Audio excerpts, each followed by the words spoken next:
Assalamualaikum warahmatullahi wabarakatuh. Baik, perkenalkan nama saya Lilis dari Pascasarjana IAIN Nurjati Cirebon, jurusan Manajemen Pendidikan Islam. Di sini saya akan berbagi nih bagaimana caranya agar proses pembelajaran berjalan dengan lancar. Nah, saya akan membahas mengenai model pembelajaran based learning. Nah, di sini ada problem based learning dan project based learning. Nah, untuk calon guru atau guru-guru nih sahabat semuanya wajib nonton ya, disimak ya. Oke, baik. Sebelum kita belajar bagaimana sih langkah-langkahnya, sahabat semuanya harus tahu ya, apa sih perbedaan dari project based learning dan problem based learning. Nah, yang pertama untuk project based learning, di mana guru itu menempatkan sebagai motivator atau fasilitator agar siswa-siswinya itu berpikir kritis, kreatif gitu. Jadi guru tersebut menjelaskan terlebih dahulu ya. Ketika itu mencontohkan dan anak diberikan tantangan agar bisa menyelesaikan proyek tersebut gitu. Nah, jadi guru itu memposisikan sebagai fasilitatornya.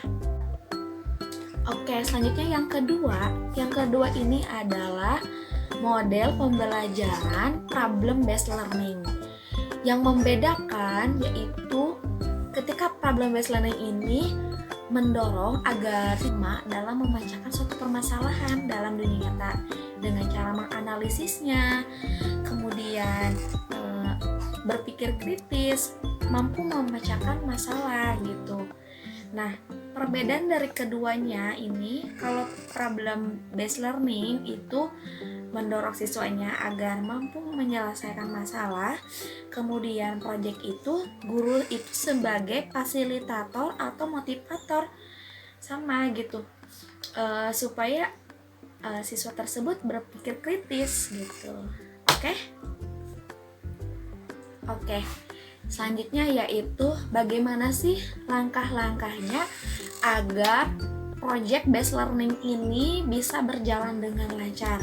Oke, yang pertama itu seorang guru memberikan penugasan kepada siswanya. Contohnya penugasan ketika pembelajaran TIK ya. Pertanyaannya gini, bagaimana cara menginstal laptop ini gitu. Nah, jadi gimana sih gitu caranya agar bisa menginstal laptop. Nah, selanjutnya yang kedua itu perencanaan. Jadi guru dan siswa itu berkolaborasi agar laptop ini bisa terinstall gitu dengan baik. Nah, dengan berkolaborasi seperti apa? Bisa gurunya itu memberikan penjelasannya, tata caranya bagaimana kayak gini-gini gitu.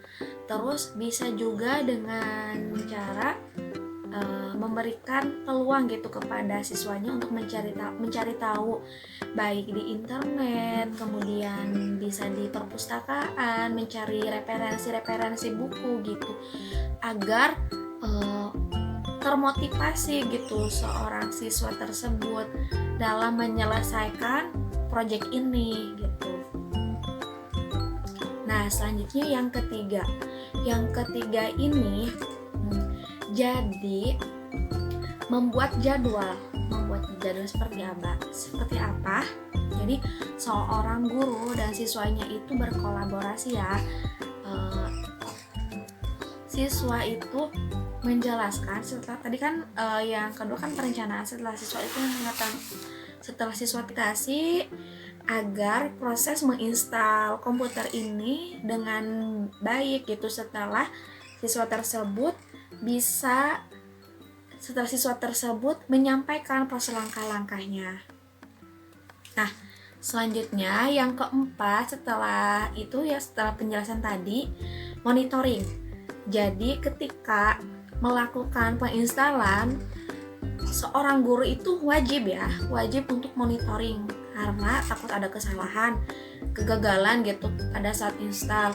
Bukannya bertambah benar gitu laptop tersebut atau komputer tersebut, malah menimbulkan hal-hal yang tidak diinginkan lah. Jadi perlu sekali proses keempat ini dengan cara monitoring siswanya. Terus yang kelima yaitu asesmen. Asesmen ini seorang guru memberikan umpan balik. Umpan balik seperti apa? Jadi sambil monitoring gitu, memberikan umpan balik. Ini kenapa bisa terjadi kesalahan begini? Terus kenapa bisa berhasil gitu? Jadi siswanya tersebut bisa mengerti dan paham. Dan terakhir itu adalah penilaian. Nah, evaluasi. Jadi semua siswa itu menyampaikan bagaimana sih perasaannya ketika install ini berhasil, bagaimana sih pada saat prosesnya jika instalan ini tidak berhasil. Jadi semuanya itu menyampaikan proyeknya, langkah-langkahnya dari siswa. Jadi bertukar pikiran, bertukar pendapat agar semuanya mengetahui gitu pengalamannya seperti apa. Oke, paham ya?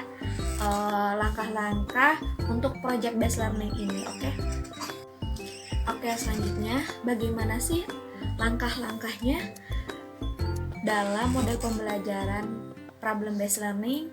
Nah, yang pertama itu ada konsep dasarnya, topik permasalahannya seperti apa. Misalnya, terjadi banjir di musim kemarau. Nah, seorang guru itu menjelaskan fenomenanya seperti apa, menggambarkan situasinya seperti apa, dampaknya bagaimana. Kemudian mendefinisikan pengaruh bencana banjir ini seperti apa, bahayanya bagaimana. Nah, seorang siswa itu bertukar informasi, saling menyampaikan informasi lebih dalam lagi, lebih kritis lagi, sehingga terjadinya suatu banjir gitu yang bisa mengakibatkan gatal-gatal, kemudian penyakit dan rumah-rumah hancur gitu. Nah, dan yang terakhir itu adanya penilaian. Kedua model tersebut sangat bagus sekali apabila diterapkan di sekolah-sekolah, karena dengan model problem based learning dan project based learning ini udah sangat umum sekali ya gitu, bisa dan sangat mudah sekali bisa diterapkan untuk proses pengajaran yang baik. Oke, mungkin cukup sekian pemaparan dari saya. Mohon maaf banyak sekali kekurangannya. Wassalamualaikum warahmatullahi wabarakatuh. Dadah. Semoga bermanfaat ya.